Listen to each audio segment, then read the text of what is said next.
Good evening student, this is Rashid Hussain from electrical department. Student, पिछले lecture में जो है हम लोगों ने सर्विस कनेक्शन के केबल जो इस्तेमाल किए जा रहे थे, कंडक्टर जो इस्तेमाल किए जा रहे थे, उनका साइज़ और उनके एम्पियर रेटिंग के हिसाब से हम लोगों ने चार्ट बनाया था। और इस लेक्चर में हम लोग पढ़ेंगे कि जो सर्विस कनेक्शन हम लोग करते हैं उसमें करंट की वैल्यू किस तरीके से निकालेंगे, या जो कंडक्टर हम लगाएंगे उसकी साइज़ किस तरीके से हम लोग निकालेंगे। तो चलिए जो है हम लोग सबसे पहले सर्विस कनेक्शन सिंगल फेज़ में बहने वाली धारा को यानी करंट को कैसे निकालेंगे उसका फार्मूला देख लेते हैं और उसका डेरिवेशन भी देख लेते हैं। तो चलिए जो है यहाँ पे लिखते हैं सबसे पहले सर्विस कनेक्शन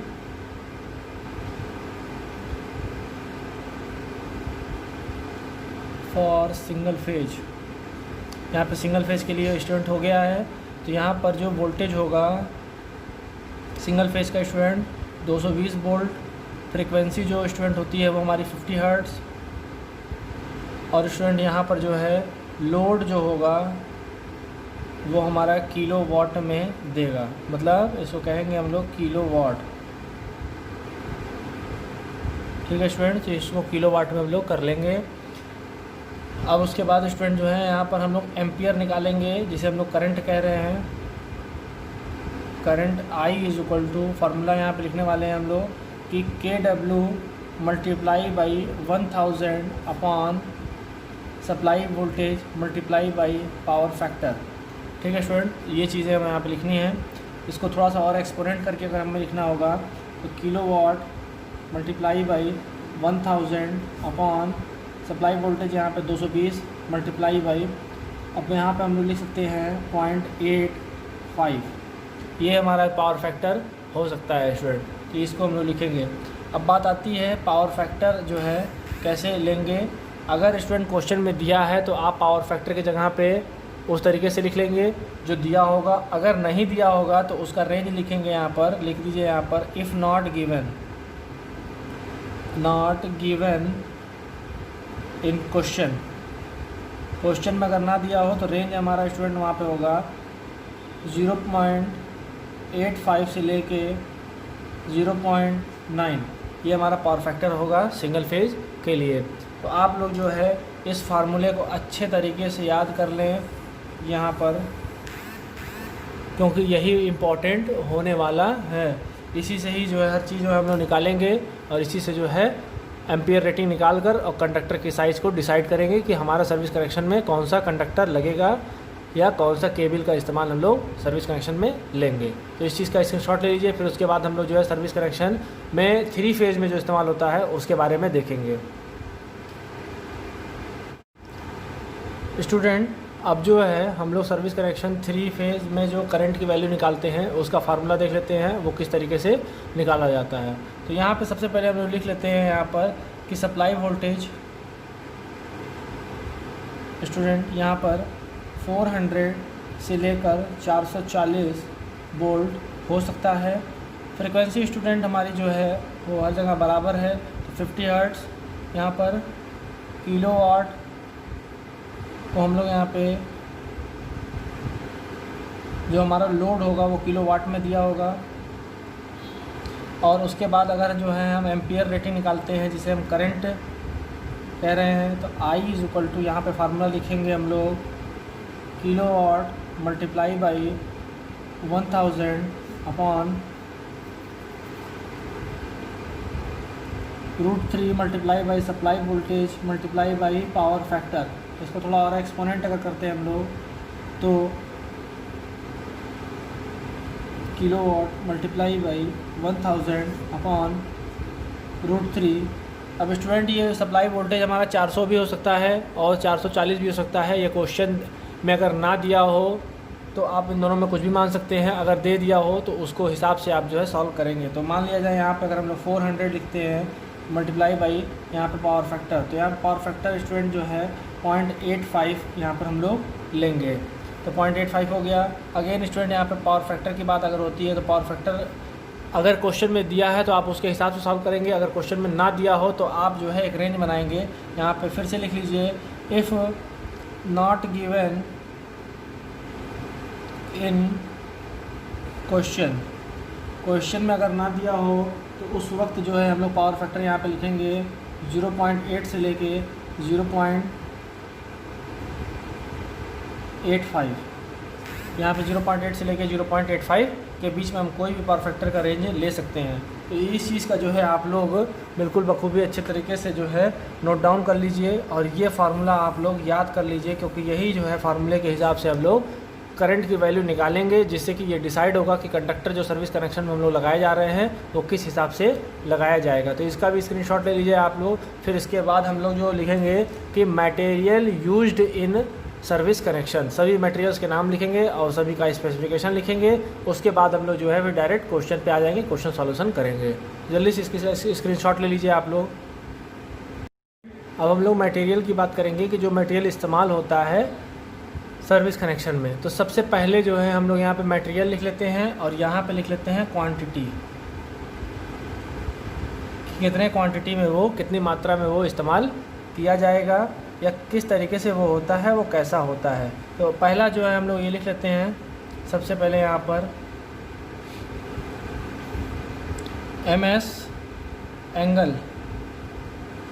स्टूडेंट ये MS एंगल जो दिखने में है किस तरीके से होगा ये हम आपको बता देते हैं। ये बिल्कुल इस तरीके से L शेप में होगा।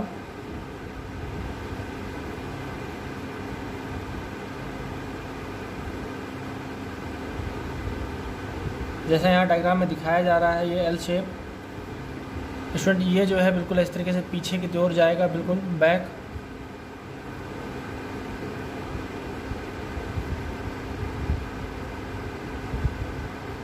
ये आप लोग समझ लीजिए, इसकी जो है बिल्कुल L शेप में वो एंगल गया हुआ है। अब इसकी साइज़ की बात करते हैं तो स्टूडेंट ये जो साइज़ होता है यहाँ से यहाँ तक का, इसको हम लोग L लेते हैं और इसको स्टूडेंट हम लोग जो है B लेते हैं। ठीक है स्टूडेंट, तो अब ये जो है हमारा साइज़ हो गया। MS एंगल की साइज़ जो अवेलेबिलिटी होती है वो पहला होता है 100 मल्टीप्लाई बाई 100। ठीक है स्टूडेंट, मतलब BL इंटू B। अब बात आती है इसकी मोटाई, यानी गेज जो होती है वो विड्थ जिसे कहते हैं, जो विड्थ होती है वो कितनी ऊंचाई होती है। तो यहाँ पे हम लोग उसको जो है W से डिनोट करेंगे।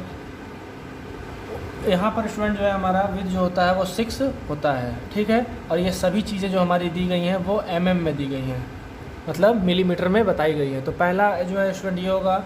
दूसरे की बात करेंगे तो 75 multiply by 75 multiply by 6 mm, यहाँ पे हो जाएगा। एंड द थर्ड वन जो हो जाएगा वो जो हल्के के लिए इस्तेमाल करते हैं वो 50 multiply by 50 multiply by 6 mm। तो एक MS एंगल ये भी होता है। तो ये 3 MS एंगल इस्तेमाल हो गए हैं। यहाँ पर इस चीज़ का जो है आप लोग नोट डाउन करेंगे। अब बात आती है कि जो 50 mm 50 ये वाला दिया गया है ये सिंगल फेज़ के लिए इस्तेमाल किया जाएगा और अप टू 5 किलोवाट लोड के लिए इस्तेमाल किया जाएगा। मतलब सिंगल फेज़ होना चाहिए और 5 किलोवाट तक के लोड के लिए इस्तेमाल ये किया जाएगा। और फिर जब इसकी बात करते हैं हम लोग तो ये भी स्टूडेंट सिंगल फेज़ के लिए इस्तेमाल होगा। और यहाँ पर जो है ये 10 किलोवाट जो है लोड के लिए कैपेबल हो सकता है। ऑब्लिक 3 फेज़ की अगर हम बात करें तो 3 फेज़ में यहाँ पे 5 किलोवाट का लोड ये कैपेबल है, जो है लोड ये ले सकता है। ठीक है स्टूडेंट, अब यहाँ पे जो है यहाँ पे डायरेक्टली हम लोग 3 फेज़ की बात करते हैं तो 3 फेज़ में यहाँ पर हम लोग जो है यहाँ पर 25 किलोवाट के लोड को लेने में सक्षम होते हैं। 25 किलोवाट तक का लोड यहाँ पे लिया जा सकता है इस चीज़ से। उसके बाद जो है स्टूडेंट हम लोग अंडरग्राउंड का काम करने लगते हैं, जो अंडरग्राउंड सेक्शन हम लोग देखे थे वहाँ पर। तो अब जो है इस चीज़ का जो है हम लोगों ने कर लिया है।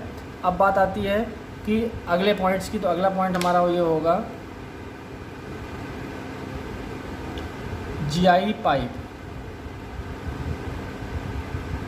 GI पाइप स्टूडेंट ये जो हम लोगों ने इस्तेमाल किया है, ये इतना जो मटेरियल ये इस्तेमाल कहाँ होगा, ये हमारा होगा वर्टिकल ऑब्लिक हॉरिजेंटल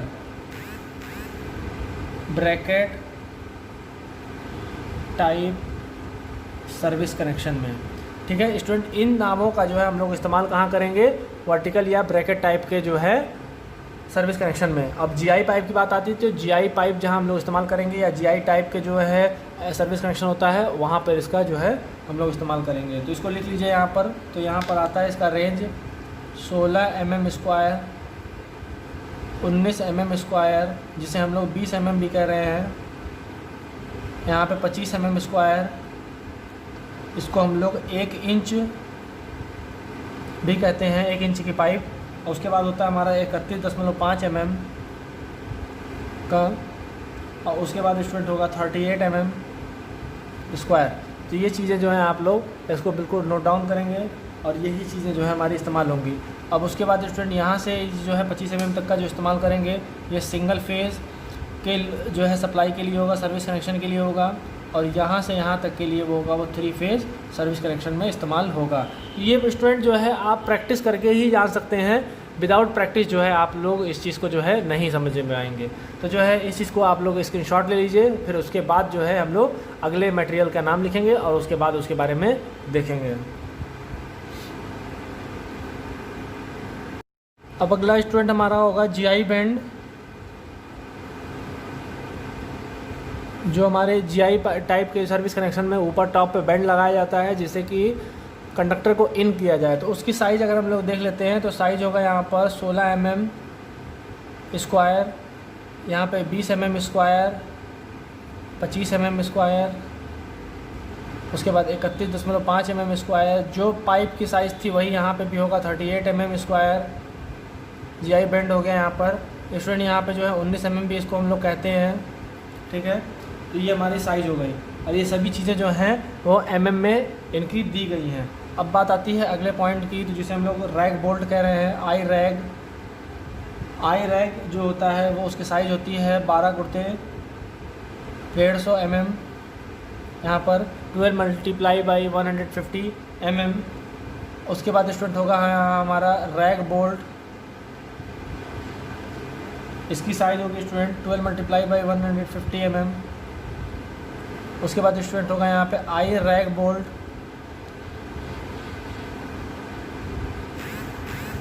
साइज़ होगी इसमें 12 × 50 150 mm। स्टूडेंट ये इसका साइज़ है। ये देखने में कैसा है स्टूडेंट, इस चीज़ को जो है आप लोग नोट डाउन करें। सबसे पहले अगर हम लोग आई जो है रैग बोल्ट के बारे में बताते हैं या आई रैग के बारे में बताते हैं, तो ये एक बिल्कुल ऐसे गोले में होगा रिंग, और ये ऐसे बिल्कुल ये स्ट्रेट होकर यहाँ पर, और ऐसे यहाँ पर टेपरिंग हो जाएगा इस तरीके से। तो ये हमारा जो है आई रैग हो गया स्टूडेंट। इसकी जो यहाँ से यहाँ तक की विड्थ है डाया, ये हमारी जो है 12 हो जाएगी, और यहाँ से यहाँ तक की हो जाएगी हमारी वो 150 यानी 150 mm, ठीक है। तो इस चीज़ का जो है आप लोग नोट डाउन करेंगे। वैसे ही यहाँ पर रैग बोल्ट की अगर बात की जाए तो रैग बोल्ट जो है बिल्कुल इस तरीके से टेपर्ड होगा यहाँ पर,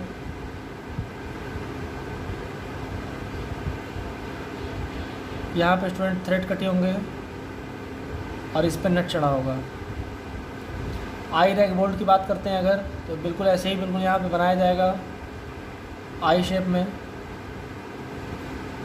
और यहाँ पे इस तरीके से काट कर यहाँ पर थ्रेड कटा के यहाँ पर नट लगा होगा। तो ये आई रैग बोल्ट बन जाता है।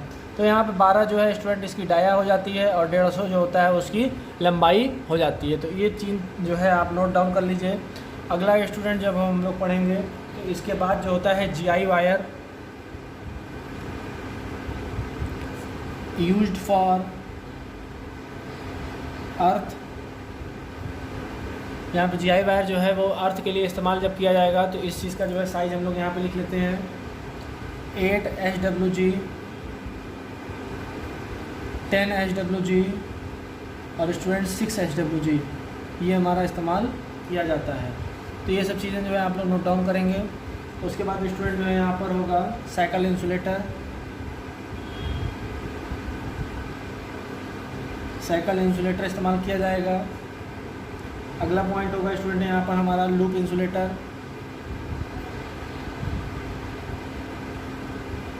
लूप इंसुलेटर जो है हमारा इस्तेमाल होगा। अगला इस्तेमाल हम लोग करेंगे split insulator,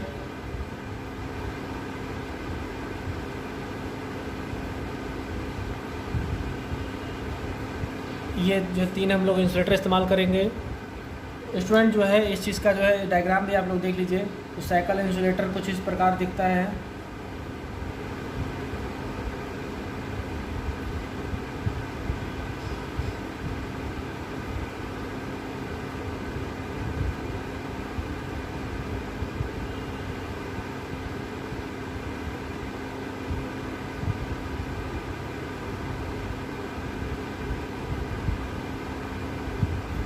student cycle insulator को जिस प्रकार दिखेगा, यहाँ पे नट बोल्ट लगे होते हैं। लूप इंसुलेटर की बात करें अगर,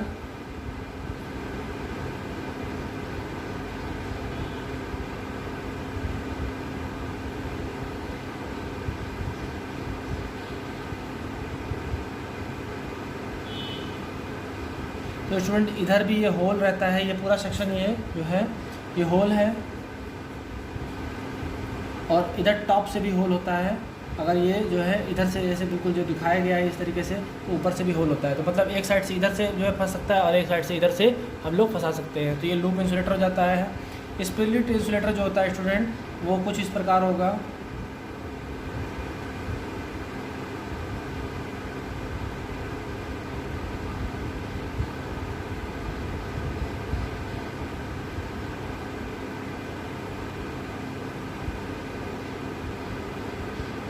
कि एक कंडक्टर यहाँ से चला जाए और एक कंडक्टर यहाँ से चला जाए, नीचे ऊपर से करके चला जाए, और दोनों को हम लोग जो है टाई अप कर दें। तो ये हमारा जो है स्प्लिट इंसुलेटर होता है, अलग करने के लिए यहाँ पे लगाया जाता है। तो ये जो है 3 इंसुलेटर को आप लोग देख लें। उसके बाद स्टूडेंट जो है हमारा एरियल फ्यूज़ हो जाता है। एरियल फ्यूज़ की साइज़ हम लोग जब लिखते हैं तो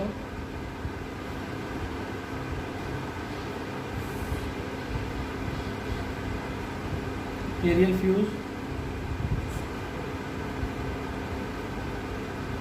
तो ये 10 ampere, 15 ampere, 20 ampere, 30 ampere, 60 ampere, 100 ampere, ये इस रेंज में स्टूडेंट एरियल फ्यूज़ हमारा इस्तेमाल किया जाता है। तो इस चीज़ का जो है आप लोग नोट डाउन कर लें। उसके बाद स्टूडेंट यहाँ पर हम लोग लिखेंगे कि मीटर बोर्ड जो होगा जिस पे हम लोग मीटर सेट करेंगे, तो मीटर कैसे क्या साइज़ होगी उसकी ये देख लेना है। बना किसका होता है, ये वुडन ऑब्लिक प्लाई, वुड का होगा या प्लाई का बना होगा। तो इसकी साइज़ हम लोग अगर लिखेंगे, यहाँ आप लिखेंगे कि 45 multiply by 45 centimetre, 45 multiply by 60 centimetre, 60 multiply by 60 centimetre. अब यहाँ पे स्टूडेंट अगर जो है हम लोग इसको mm में भी लिखना चाहें तो यहाँ पे 450 मल्टीप्लाई बाई 450 mm ये लिख सकते हैं यहाँ पर। और यहाँ पे 450 मल्टीप्लाई बाई 600 mm यहाँ पे भी लिख सकते हैं 600 मल्टीप्लाई बाई 600 mm। ये हमारा जो है mm में साइज़ पता चल जाएगा। इस चीज़ को जो है आप लोग नोट डाउन कर लें। तो ये हमारा जो है मटेरियल का कुछ नाम हो गया। अभी हमारा बचा हुआ एनर्जी मीटर और भी जो है केबल वगैरह के बारे में बचा हुआ है। तो आप लोग इस चीज़ का स्क्रीनशॉट ले लें, फिर उसके बाद हम लोग उसको भी देख लेंगे। आगे जो स्टूडेंट हमारा इस्तेमाल होगा वो एनर्जी मीटर होगा। एनर्जी मीटर की अगर हम साइज़ के बारे में बात करें, अवेलेबिलिटी की, तो 230 वोल्ट 5 एम्पियर में ये अवेलेबल होता है। अगेन यहाँ पे लिख लेते हैं 230 volt 15 ampere, 230 volt 25 ampere, 230 volt 30 ampere, 440 volt 25 ampere, 440 volt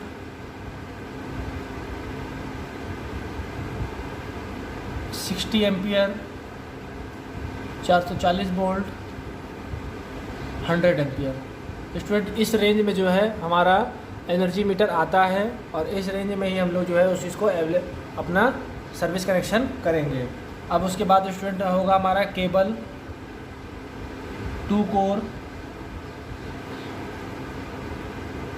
जो केबल हम लोग इस्तेमाल करते हैं जब हमारे टर्मिनल पोल से अपने मीटर बोर्ड तक ले जाना होता है, तो उस जगह पे हम लोग वेदर प्रूफ, यहाँ पे लिख लेते हैं वेदर प्रूफ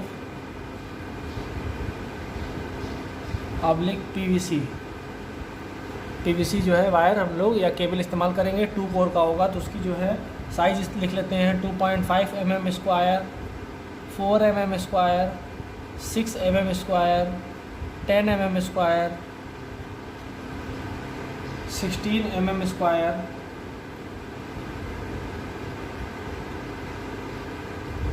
20 25 mm²। ये सारी चीज़ें जो हम लोग लिख लिए हैं। स्टूडेंट जो है इसका एम्पियर रेटिंग हम लोगों ने पिछले लेक्चर में पढ़ लिया है कि कौन से जो है साइज़ की कितनी एम्पियर रेटिंग की लोड कैपेसिटी ये ले सकते हैं। अगला पॉइंट हम लोग यहाँ पे लिखेंगे कि कट आउट जिसे कह रहे हैं, या किट कैट फ्यूज जिसे कह रहे हैं, या हम लोग कह सकते हैं फ्यूज़ यूनिट। पोर्सलिन का बना होगा ये मटेरियल जो होगा, पोर्सलिन मटेरियल का बना होता है। जो कटआउट जिसे हम लोग फ्यूज़ कहते हैं ये रिवायरेबल टाइप का होता है। एम्पियर अवेलेबिलिटी अगर हम लोग देखें तो 16 ampere 230 volt, 32 ampere 230 volt, 32 ampere 500 volt, 60 ampere 500 volt and 100 ampere 500 volt. यहाँ पे स्टूडेंट 200 वोल्ट एम्पियर भी आता है 500 वोल्ट के लिए, अब 500 एम्पियर भी आता है 500 वोल्ट के लिए। तो इन सब चीज़ों को जो है आप लोग याद कर लेंगे जो मार्केट में अवेलेबल है, और स्टूडेंट जो है ये आप अच्छे तरीके से इन सभी चीज़ों को याद करेंगे जो कि सर्विस कनेक्शन में लगाया जाएगा। अब स्टूडेंट जो है ऑक्सिलरी सामान जो इस्तेमाल करते हैं हम लोग, जैसे कि एसेसरीज़ में हम लोग लिख लेते हैं या ऑक्सिलरी मटेरियल में पहला होगा सैंड बालू, दूसरा होगा सीमेंट एंड तीसरा होगा गुल्ली जिसे हम लोग प्लग भी कहते हैं। ये लकड़ी का भी हो सकता है, वुड का, ऑब्लिक पीवीसी का बना होगा, ये हम लोग लिखेंगे। And the last one is